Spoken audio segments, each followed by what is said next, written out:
Welcome to the Tiga Tactics Podcast, a show about self-defense for civilians by civilians. We discuss all things personal protection, including martial arts, combat sports, and street combatives. Our resident MANs, martial arts nerds, include co-founder of Tiga Tactics and holder of black belt in 9 different styles, Dr. Conrad Bui. Hello, everybody. We also have black belt holder in 4 different styles, and the other co-founder, Patrick Vuong. Greetings, martial arts geeks. And I'm your other co-host, retired Army Special Force soldier and champion obstacle course racing athlete, Evan Ultra-OCR man Perperis. We got another fun episode planned for you today. Before we get to that, though, a quick word from this episode's sponsor. We're going to talk about a little bit about Vulpus Training, their Vulpus Training products. I've been using them to help teach kids martial arts class here on campus, and they are nice that hard. We were basically using them instead of rattan sticks to go through some FMA-like flow drills with the kids. So, and then they love all the unique shapes, right? The tomahawks, the Zepho sword, all the different things. So definitely a fun product, and I don't even have some of the crazier options they have available. So head over to vulpustraining.com to check them out. Yeah, that's really smart because as children, it's kind of hard to conceptualize and visualize that you're holding just a training tool and you're holding a stick. It could be a sword, it could be a tomahawk, it could be a knife, machete, whatever. But that's really smart because then the kid doesn't have to work to use their imagination. So really good. Yeah, and it's fun. They can, if they want to order their own, they can order funner shapes and stuff like that. So yeah, good stuff. All right, let's jump into today's episode. Today we're going to be talking about a fun topic. You're chopping up. You're chopping up there, Evan. Today we're going to be talking about a fun topic. We're going to be talking about horror movies, movie monsters, and how we would defend against them with martial arts. All right, so we'll jump right in. Conrad, why don't you pick a horror movie monster, and we'll start talking a little bit about how we would defend against one of those. Well, I guess we'll talk more about something that's possibly real, and so someone wielding a knife, Michael Myers.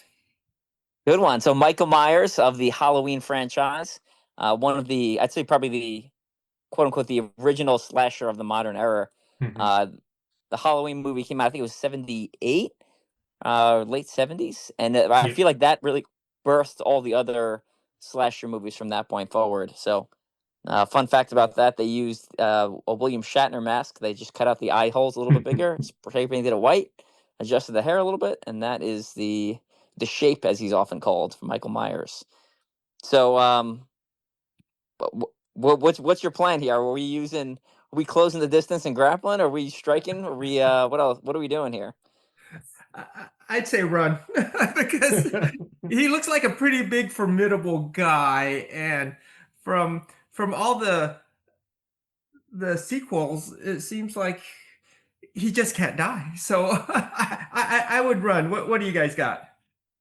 I would agree. You just pure physics alone. Let's not even assume he's supernatural. He's probably I don't know. He looks like he's 6'3" at least, maybe bigger. He's got a big knife. He's fortunately not sprinting in the movie, so I'm hoping that I can outrun him. That'll be my plan. I'm pretty sure Evan could obstacle course race that guy. Yeah. I definitely could. Let's assume for all the monsters, they are susceptible to normal human stuff, right? So like I know Jason, for example, like essentially can not, like you can pull him underwater and he won't drown. Mm-hmm. But let's assume they have normal human attributes. Obviously the same size and shape, etc. And typically have the same weapons. Yeah, and so we'll just say we'll take out the run part for all of these because that's probably my first thing. I agree. Yeah, so I think using Tiga Tactics PRO method, protect yourself, reposition yourself, restrain that weapon before you go on the offense, is a sound strategy, a tactic to use. And I would try to take his back and see if he's not susceptible to being choked out. He's got to have some blood pumping up to that brain. See if we can't put him to sleep. I agree. You got to strip the weapon first of all. Like you got to get rid of the weapon. Yeah. And with a longer weapon, he typically wields like a machete or a kitchen knife. He's going to be using the Psycho Stab or the sewing machine. Luckily the two methods taught by Tiga Tactics Knife Defense course. You're going to have to close that distance, get the weapon out of his hands, and then from that point, I agree with that. I think maybe trying to climb onto his back and choke him. I just don't think someone that large you're striking. It's just he's got a reach advantage, he's got a size advantage, and if he still has the weapon, you won't be able to get close without getting stabbed. But we've never seen him get kneed in the groin or poked in the eyes. So it could be that he is susceptible to it. I'm not sure about kneed in the groin. I know at the end of Halloween 2, he gets shot in each eye with a bullet. Oh, okay. There goes the red one. And then magically by Halloween 4, he can see again. Mm. We won't count Halloween 3 because Michael Myers is not in Halloween 3. Right. Yeah. So that's funny. The other thing that I've noted, I agree with all of those strategies. Those are excellent strategies. Like I say in our seminars, physics always wins. So if he's bigger, stronger, and presumably faster than you, try to outstrike him. Not necessarily a good idea when he has got a big ass kitchen knife in his hand. So I agree with your strategies.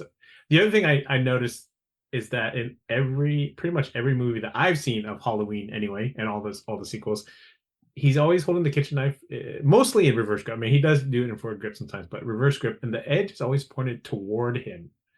Like we always try to teach, like if you're gonna have it in reverse grip, try to have the edge point outward. And I know there's a whole school of thought where you shove the edge in because you're gonna do certain techniques, stab, pull, that kind of thing.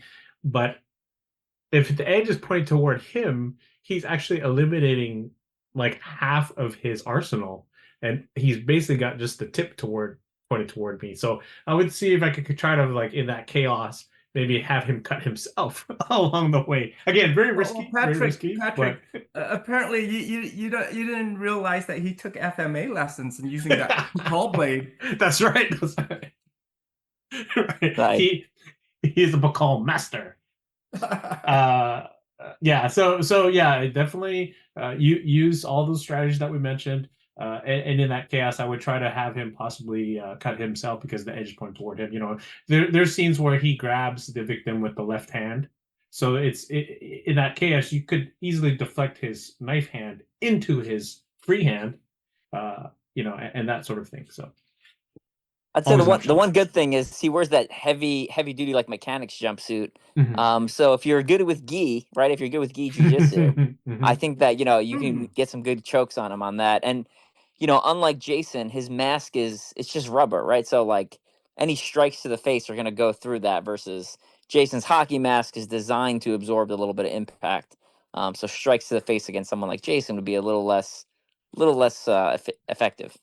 Yes, absolutely. Yeah, and speaking of the mask, if any of our listeners have worn a mask, it's hard to see. Can't you just kind of twist it about 20 degrees and I like that. Completely blind?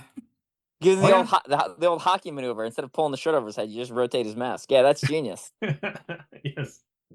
Yep. That's one of the first things that you learn when you play hockey is to blind them with either their jersey or their helmet. Sometimes you push the helmet down to cover their eyes, and that'll give you a momentary distraction to do other stuff. And Jason also has, Jason's clothing is a little bit more varied than Michael's. But in a lot of the Jason movies, Friday the 13th movies, he's wearing like thick clothing, jackets. And again, gi grappling could come into play as well.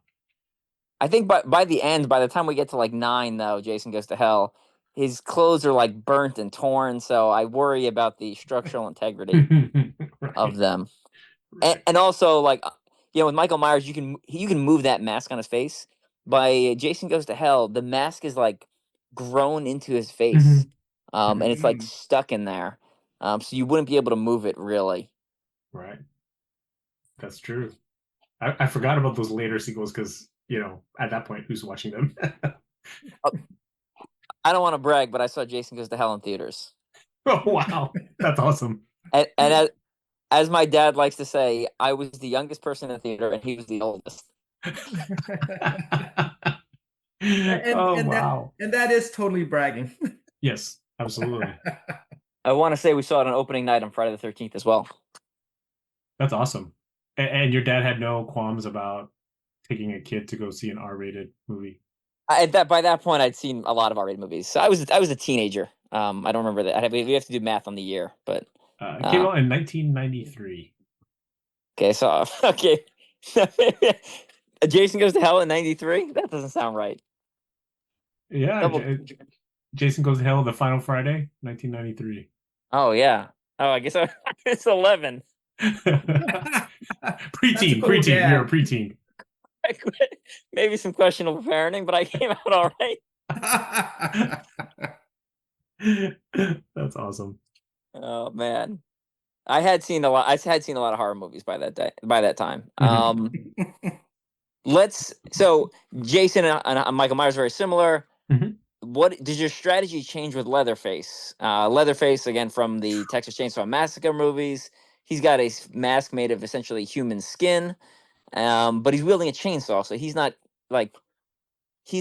using a reverse edge knife or anything like that. What are some thoughts there? Yeah, that's scary. To be killed by chainsaw would be absolutely horrible. I mean, getting killed by any sort of edge weapon would be scary and painful, but chainsaw, you're just getting shredded up, and that just sounds terrifying. Definitely, you're gonna very similar to machete. You're either gonna be all in or all out, and preferably I would prefer firearms at this point. But the good thing about the chainsaw is that it is much heavier than a machete or a knife, and so therefore you could close the gap very quickly.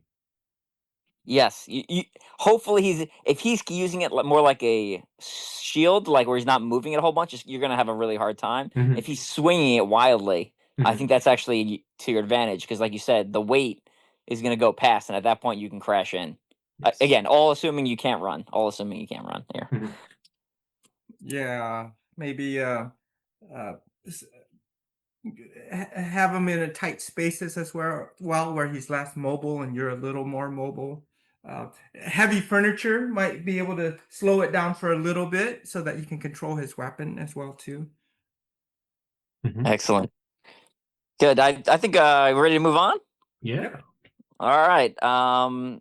Patrick. Why don't you pick one? I was thinking a lot, because we were talking about planning this Halloween episode and thinking about all the different monsters and creatures that we could be fighting during Halloween. And for me, the one that comes up is always zombies. The last 15 years, zombies has been huge. I remember watching Night of the Living Dead when I was probably about your age when you watched Jason Goes to Hell. I was probably about 11 or 12. This is how old we are. My uncle rented it at the local, I don't think it was a Blockbuster, it was like an independent chain, and I watched it with my cousin. And this is not the one in the 1960s. This is the 1980s remake, and it freaked the hell out of me. But I still I watched every minute of it, but I was scared the whole time. So how would I fight zombies? The large majority of zombie movies have them moving relatively slow. So you want mobility. You want to stay away from confined spaces. And, let's assume I don't have a Gatling gun or a minigun, so I can't mow them down. I would probably go for any sort of machete. I don't want it to be a two-handed weapon because you're fighting a horde. So unless I have a shield and a sword, I would actually prefer two machetes, long knives or short swords. That way I can hack away at limbs so they can't grab me. I can obviously hack the heads off, hack the jaw so they can't bite me, hack the legs so they can't, they'd have to crawl after me. They wouldn't be able to run. So I'm kind of leaning toward two machetes. I think that's a solid technique. I think that like some FMA type movements and some that type of training to keep your distance would be really good. Also, like if you have martial arts protective gear, right? Like we know according to most zombie movies, it spreads via bites. Mhm. If you're wearing sort of any sort of thick clothing, even like a heavy duty gi, maybe some like light padding that you would use for like FMA sparring, that's going to help protect you, right? It doesn't have to be bulletproof. It's Mhm. just got to be bite proof, which is a different level of protection. And honestly, you wouldn't even want it bulletproof because that's going to weigh a lot. You're going to want Mhm. something a little bit lighter. But yeah, we're talking George A. Romero zombies, the slow walkers, the slow movers, the shamblers, whatever you want to call them.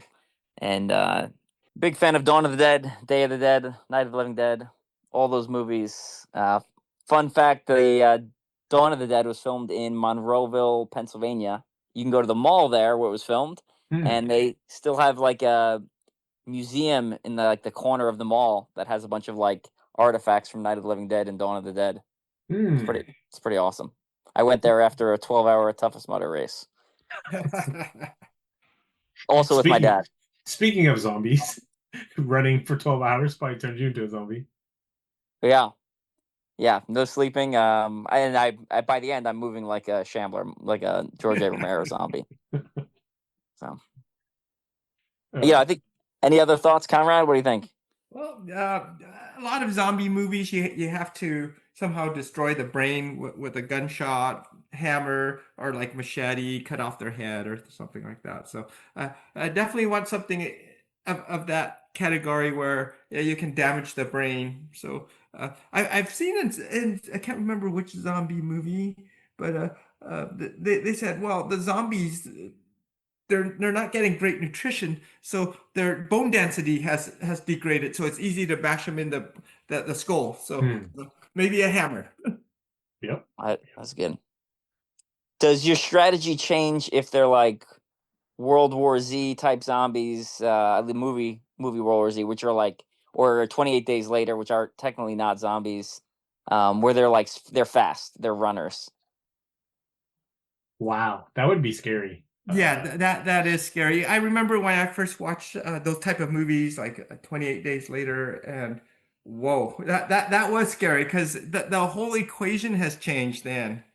I feel like not to like be a Debbie Downer. I feel like we're kind of screwed at that point. Like, Yeah. I don't think we're making that. We're like maybe some like isolated islands people will survive, but I feel like if you're on like any sort of mainland, I think you're screwed. Yeah.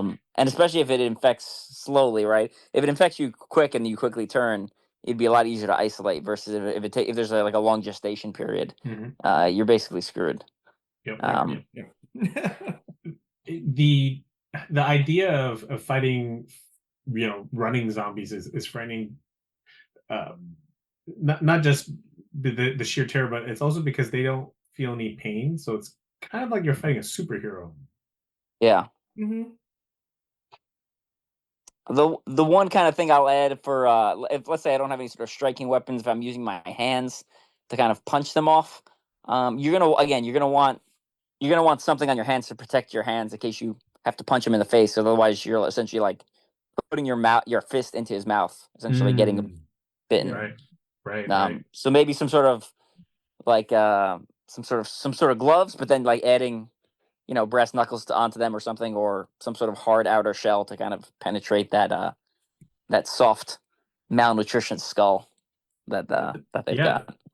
That actually reminds me. So when you were in active duty and deployed, did you wear specific type of gloves? Because I know there are some with hard knuckles and hard backing on the gloves.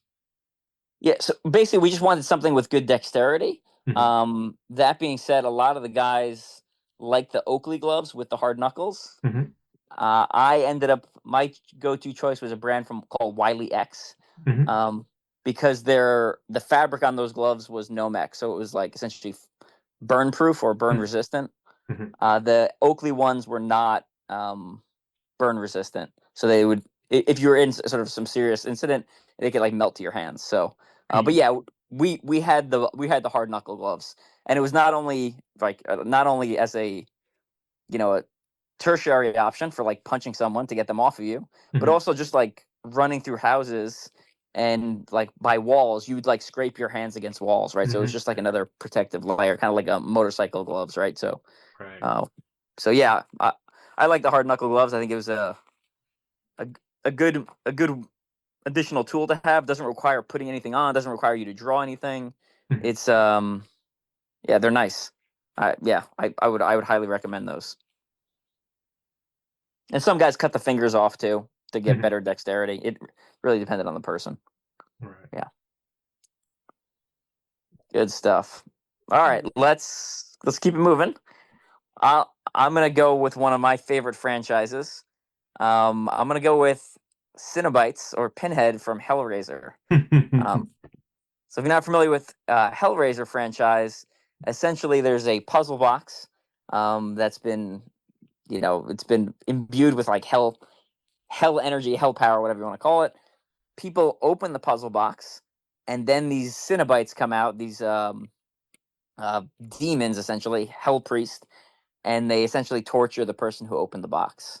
So the first thing I'll say is if you're following Tiga Tactics advice and not breaking the laws of stupid, you won't have to fight them, because in order to summon them, you essentially have to open this box that summons them, right? So it's typically people looking for greater pleasure or greed. Like they've made poor decisions by opening this puzzle box. And if you're not familiar with the Cenobites, essentially they tend to be clad in like tight leather, and they usually have spikes or nails or barbs or wires sticking and stuck into their body. With the Cenobites, their clothing is very restrictive, and I think that plays to your advantage because you can move around them very quickly. And because their weapons are inward focused, they're not outward focused into them. I think you just push them further into them, right? Pinhead's nails the points are in his brain. They're not sticking outward like that. They're not protruding from his brain, right? So if I can just get a couple of clean shots, a couple of palm strikes to the head, I think that might shut him down. I didn't think about that, but that's a good point.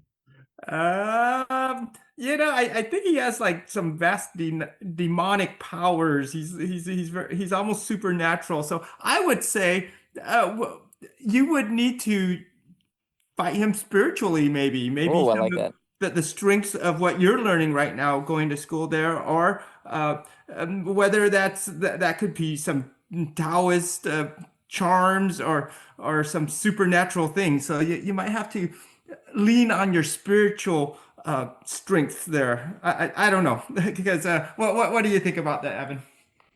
No, that's absolutely that's absolutely a good point. Yeah, definitely a good option to consider.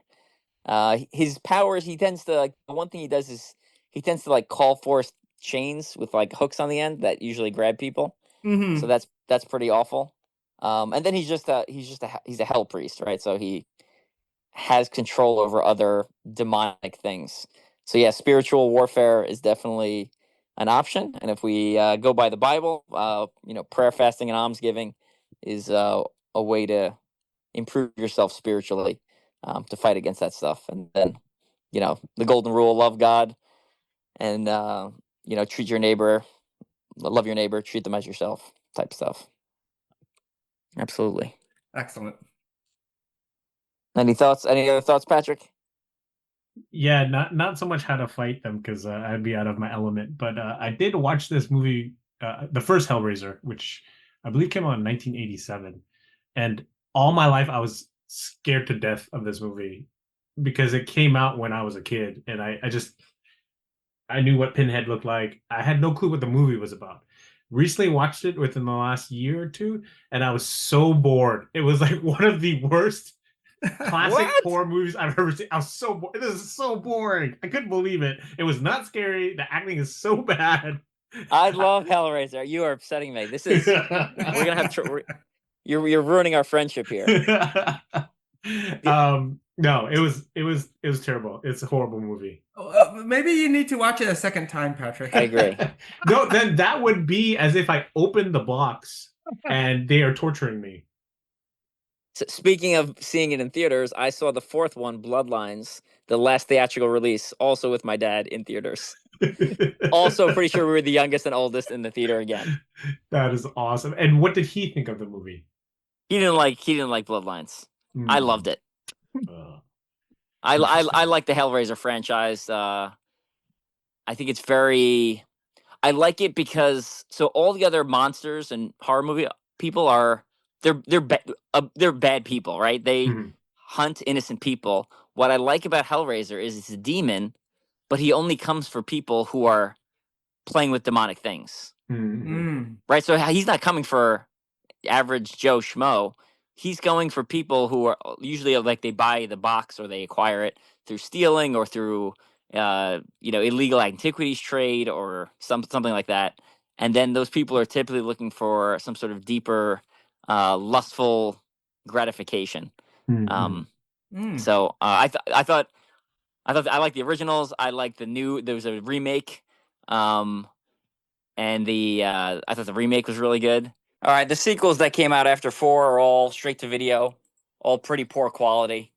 But I thought the remake was good, and the comics are actually really good. They came out with like a series of the comics that were just phenomenal. I read them during COVID, and I absolutely loved them. And what was crazy is they actually used like Christianity, biblically accurate stuff in the comics that I thought was interesting. Like it's not overt in your face, but like if you know a little bit, you're like, oh, well, that actually lines up with things. So yeah, good stuff. And the Pinhead in the original book, The Hellbound Heart by Clive Barker, is androgynous. So he's not clearly a man or a woman. So I know when the remake came out, there was some like pushback against like the person they chose as the person playing Pinhead, but it actually lined up perfectly with the book. Side note. Interesting. All right, back to Conrad. All right. Well, let's get a little far out there since we're talking about like spiritual beings. We'll talk about like space creatures now. What about aliens? Xenomorph from Aliens.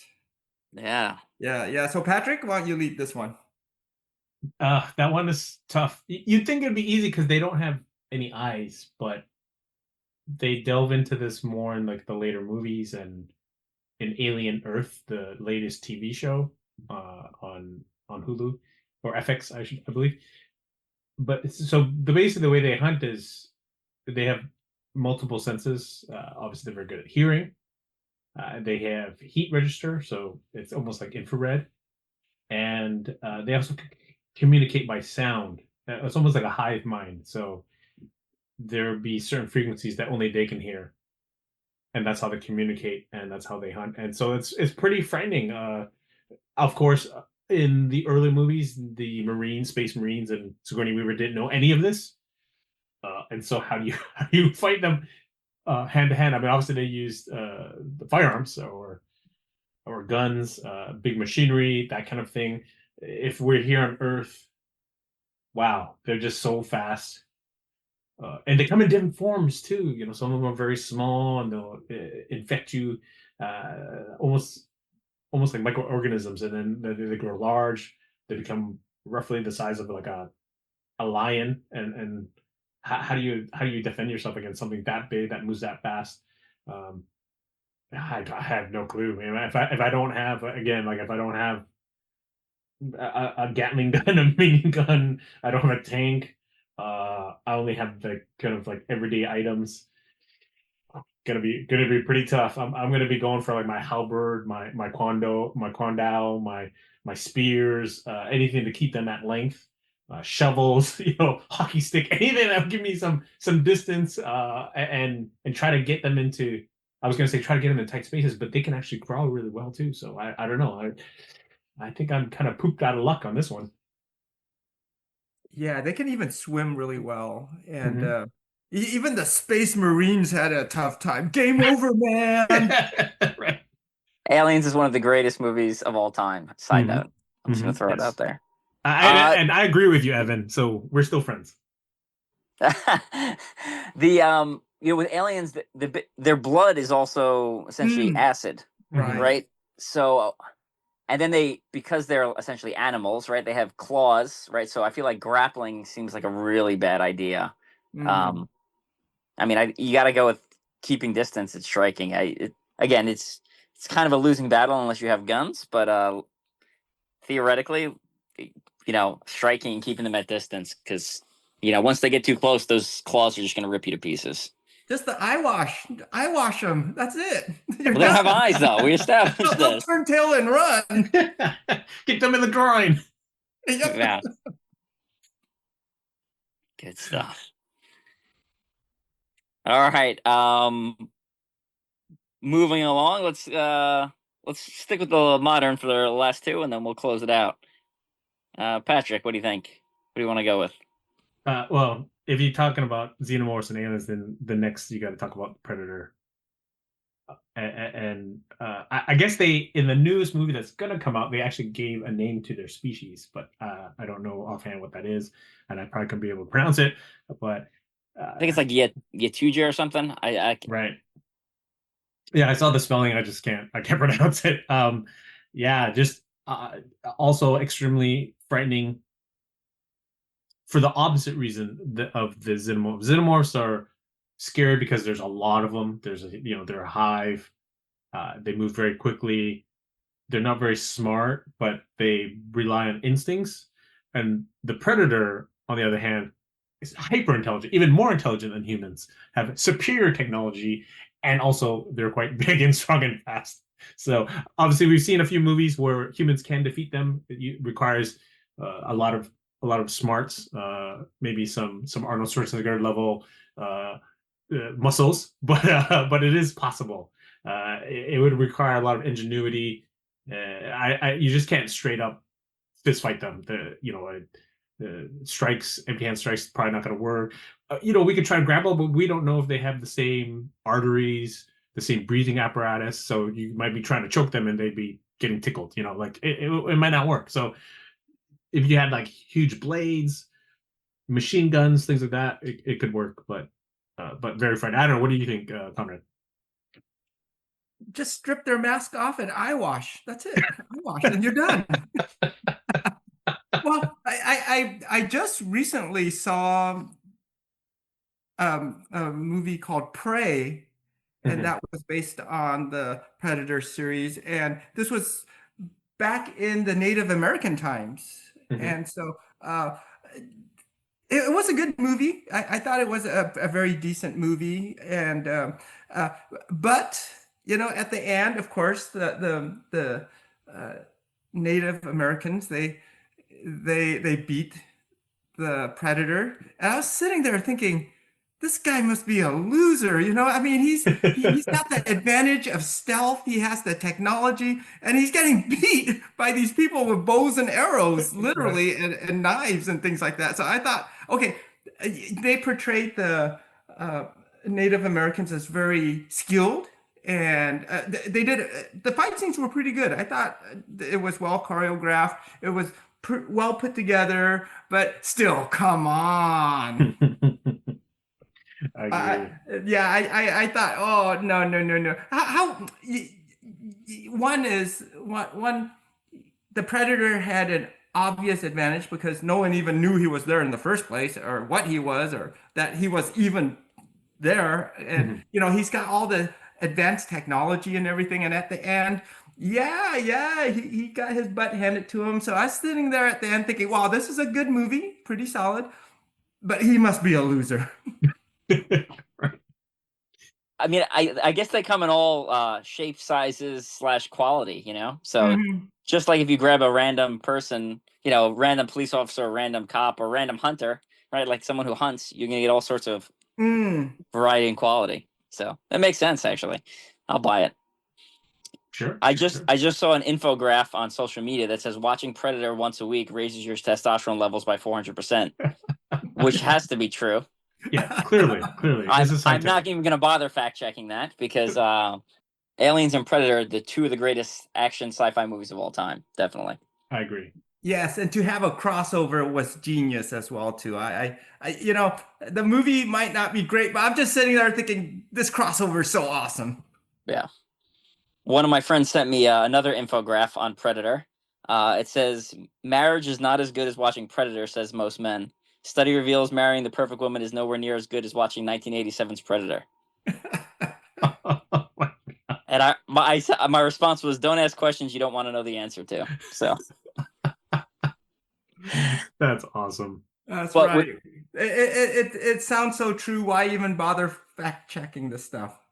with Predator having such a projectile weapon advantage, and based off the first movie, when he doesn't attack the woman because she's unarmed, I think you essentially feign surrender to get in close, and where his projectile weapons won't be of good use, and then you, again, I'm gonna lean heavily on the BJJ here and hoping that I can choke him out, and climb onto his back here. That's my technique. Assuming that he has arteries and veins in the same area. Oh, that's a good point. That is a good point. Arteries, that does matter. So I might have to like get him in a Kimura to like cut off his oxygen supply or something. I don't know. And also, remember the trick of trying to disguise your heat signature there?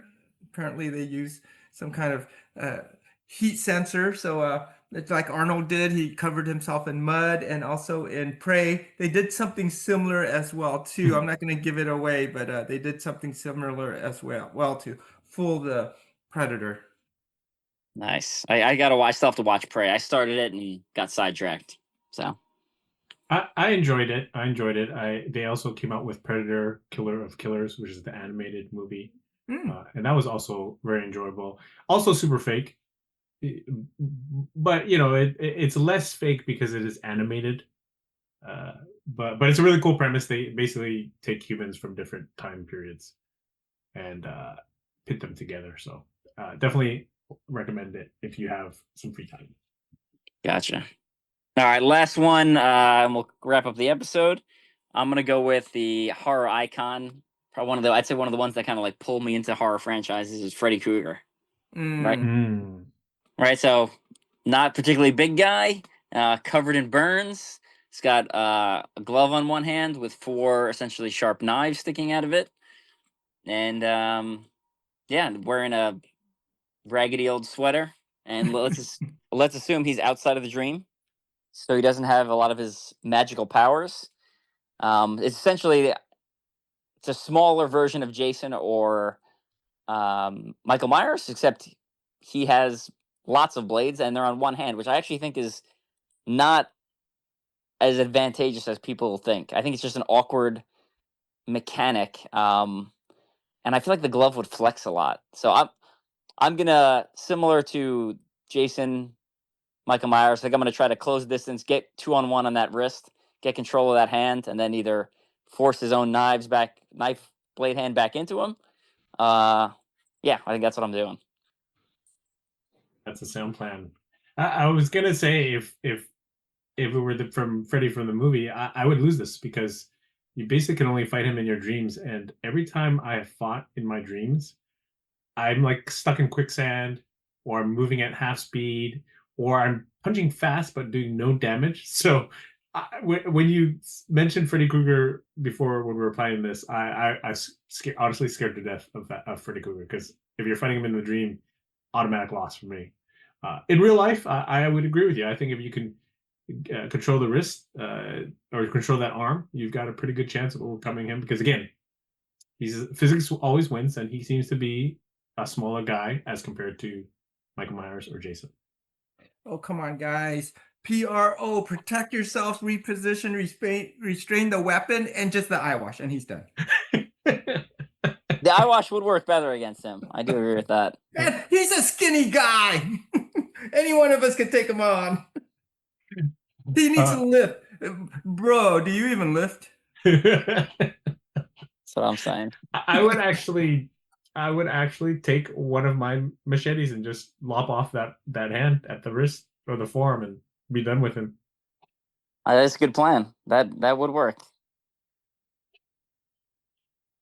All right, let's start wrapping it up. What do we got coming up, Patrick? Any announcements we need to make?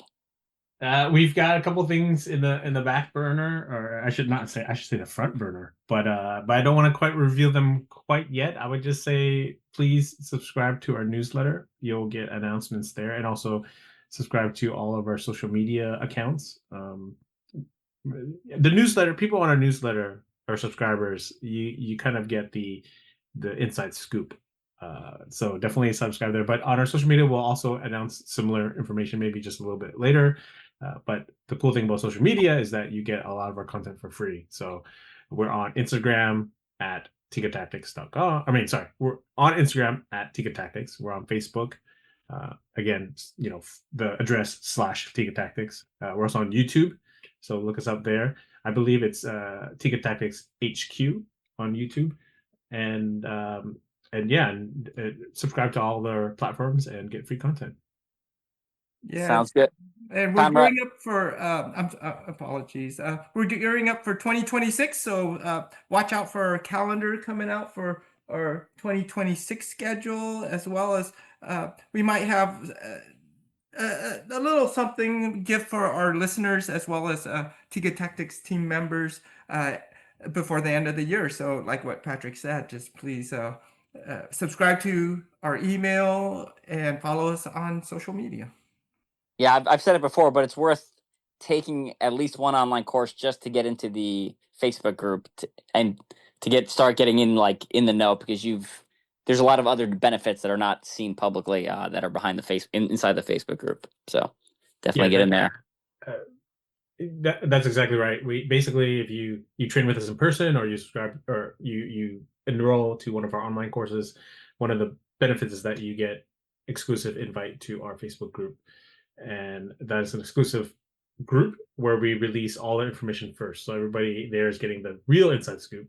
And then maybe a week later, the newsletter subscribers get the information. And then maybe a week later, the social media people will get it. So if you want to be first, you want to hear it first, definitely enroll in one of our courses, train with us in person, join the Facebook group.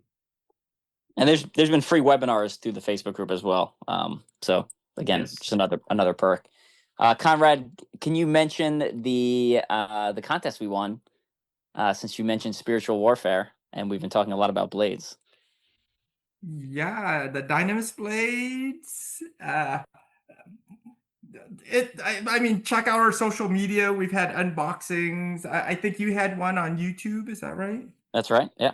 Yep. So check it out. We're very lucky to win the Dynamis contest there. It was during the summer where we posted working out together. There were several themes. One was working out on the beach. One was firearms related. One was blade related. One was just training with your buddy. And just really grateful that you dragged me into it, and we won. So thank you so much. Sweet. Yeah, well, I'll drop a link down below to check out their website. They've got some really nice stuff, really high-end blade products. So again, check out our links down below, Patreon page, my books, etc. And we will see you all in the next episode. Bye, everyone. Thank you, and have a great day.